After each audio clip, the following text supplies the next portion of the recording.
Shalom, saudara kekasih di dalam Tuhan Yesus Kristus. Senang kita bisa berjumpa lagi dalam program Roti Hidup Jemaat Immanuel Batakan. Kita siapkan hati kita untuk disapa oleh firman Tuhan yang hendak kita dengarkan dan renungkan bersama dalam waktu yang sesaat ini. Sebelumnya, mari kita berdoa. Kepadamu ya Tuhan, segala syukur, pujian dan hormat kami persembahkan. Engkau Bapa yang pengasih, penyayang, Engkau setia dalam hidup kami. Kini kami mau mendengarkan firman-Mu berbicara kepada kami. Ya Roh Kudus, penolong kami dan penuntun kami pada kebenaran. Bersamalah dengan kami dan berilah hikmat kepada kami untuk mendengar dan mengerti firman-Mu, dan berilah kuasa untuk melakukannya bahkan menjadi saksi-Mu. Ampuni dosa kami, dalam nama Tuhan Yesus kami berdoa. Amin. Kita akan membaca firman Tuhan dari 1 Yohanes pasal 4 ayat 1 sampai ayat yang ke-6. 1 Yohanes pasal 4 ayat 1 sampai 6. Roh Allah dan roh antikristus. Saudara-saudaraku yang kekasih, janganlah percaya akan setiap roh, tetapi ujilah roh-roh itu, apakah mereka berasal dari Allah? Sebab banyak nabi-nabi palsu yang telah muncul dan pergi ke seluruh dunia. Demikianlah kita mengenal roh Allah. Setiap roh yang mengaku bahwa Yesus Kristus telah datang sebagai manusia berasal dari Allah. Dan setiap roh yang tidak mengaku Yesus tidak berasal dari Allah. Roh itu adalah roh antikristus, dan tentang dia telah kamu dengar bahwa ia akan datang, dan sekarang ini ia sudah ada di dalam dunia. Kamu berasal dari Allah, anak-anakku, dan kamu telah mengalahkan nabi-nabi palsu itu, sebab roh yang ada di dalam kamu lebih besar daripada roh yang ada di dalam dunia. Mereka berasal dari dunia, sebab itu mereka berbicara tentang hal-hal duniawi dan dunia mendengarkan mereka. Kami berasal dari Allah.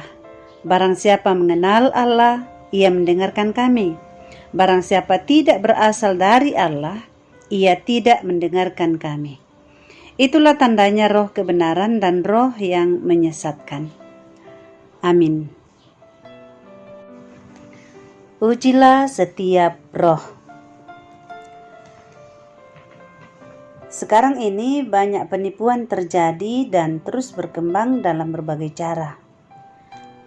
Misalnya mengaku petugas Telkom, ternyata berniat merampok.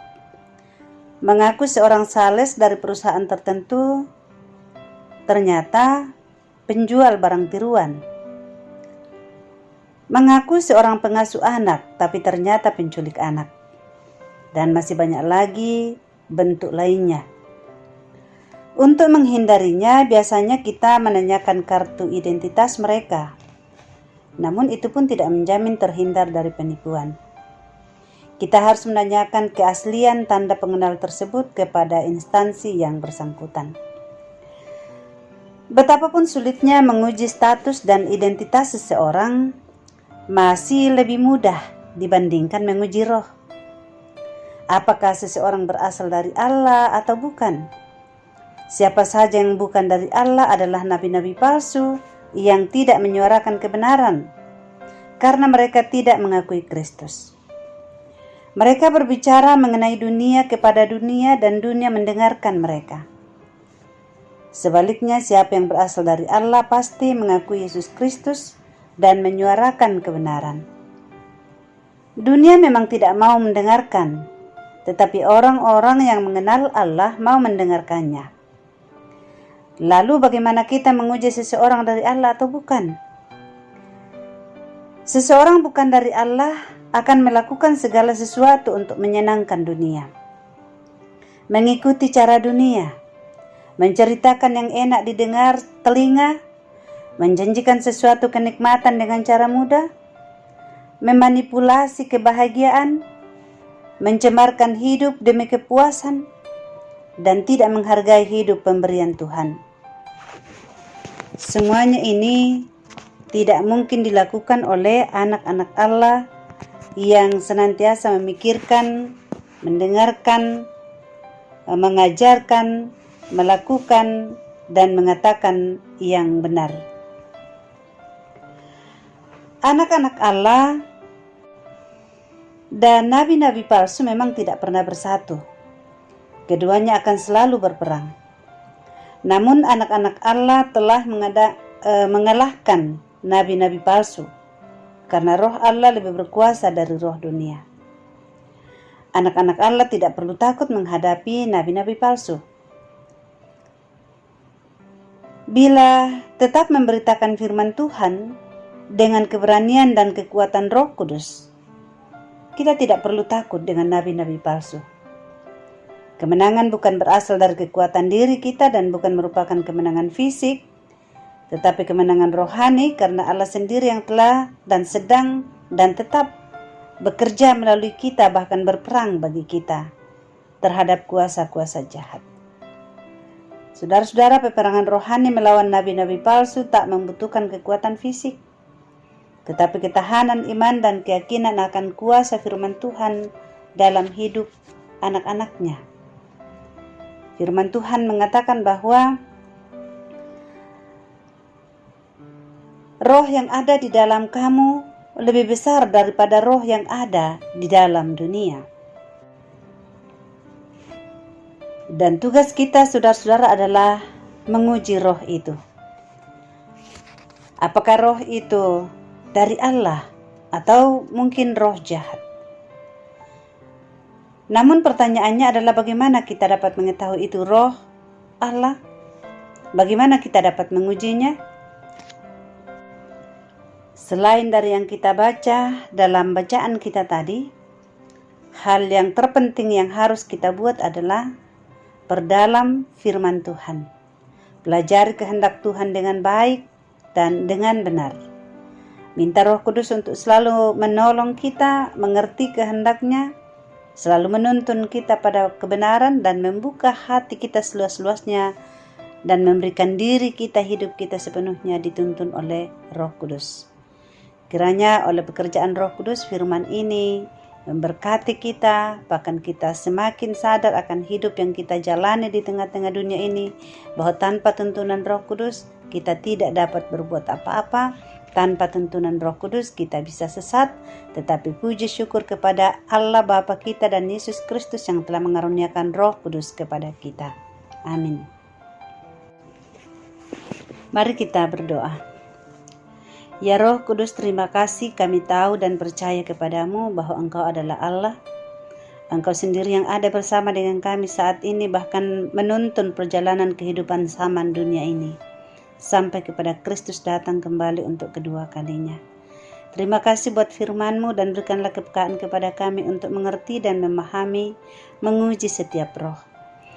Dan kiranya kami tidak terjebak dalam berbagai tipu muslihat roh-roh jahat. Kami percaya bahwa kuasa-Mu lebih besar dari segala kuasa yang ada di dunia ini. Dan Engkau memberikan kemenangan kepada kami untuk setiap perlawanan terhadap kuasa jahat, bahkan roh-roh jahat.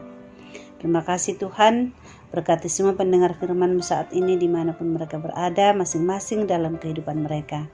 Di tempat-tempat kerja, Tuhan hadir menyertai dan berkati pekerjaan mereka. Di rumah Engkau tuntun dengan kasih setia-Mu, selalu tercipta suasana rukun dan damai, menjadi keluarga yang mengandalkan Tuhan, dan Roh-Mu akan menolong mereka semakin hari semakin dekat kepadamu. Saya berdoa bagi yang bergumul karena sakit penyakit, Tuhan sembuhkan mereka. Yang bergumul karena masalah keuangan dan ekonomi, Tuhan buka jalan bagi mereka. Yang sedang membutuhkan pekerjaan dan mencari pekerjaan, Tuhan karuniakanlah bagi mereka pekerjaan.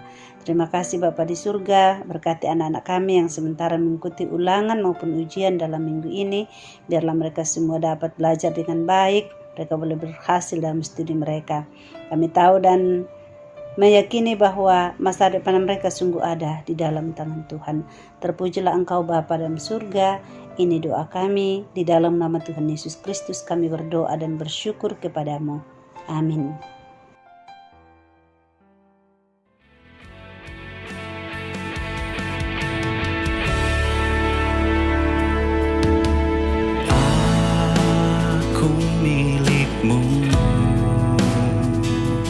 ku berserah kepadamu. Seluruh hidupku kau genggam dalam tanganmu.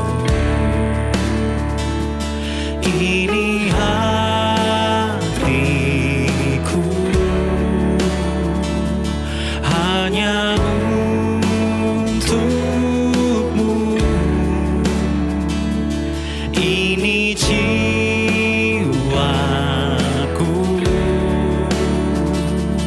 hanya bagimu.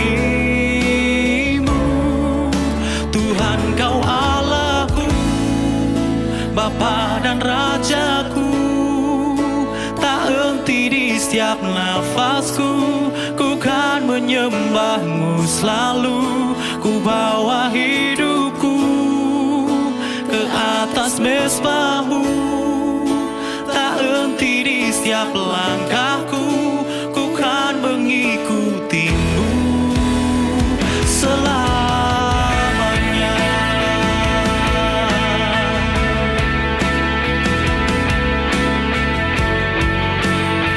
Kami milikmu Tuhan, aku milikmu. Ku berserah kepadamu. Seluruh hidupku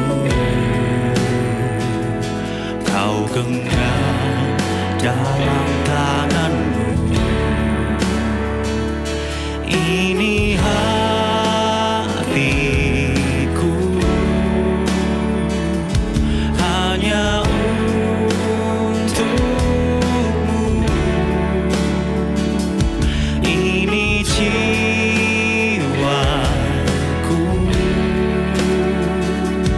hanya bagimu.